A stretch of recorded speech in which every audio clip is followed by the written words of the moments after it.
Hi friends, welcome to my channel. సంక్రాంతికి వస్తున్న movie చాలా బాగుందని చెప్పి మూవీకి వెళ్ళాము. బాగుంది. తర్వాత వస్తూ దారిలో ముంజలు కనిపిస్తే ముంజలు తీసుకున్నాము.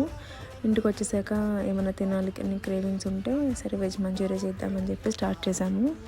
క్యాబేజ్ తురుము, క్యారెట్ తురుము and green chillies 2 table spoons cornflour, 2 table spoons maida, salt add చేసి బాగా మిక్స్ చేసుకొని లైట్గా కారం కూడా యాడ్ చేసుకొని మిక్స్ చేసుకోవాలి.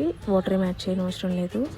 అతడితో చిన్న చిన్న బాల్స్లా చేసుకొని ఆయిల్లో డీప్ ఫ్రై చేసుకోవాలి. వేరే ప్యాన్ తీసుకొని దాంట్లో ఆయిల్ యాడ్ చేసుకొని chopped onions, garlic and green chillies add చేసుకొని బాగా హై ఫ్లేమ్ మీద టాస్ చేసుకోవాలి. ఆ తర్వాత red chilli sauce, tomato ketchup, vinegar and soya sauce add చేసుకొని కొంచెం సాల్ట్ కూడా యాడ్ చేసుకోవాలి.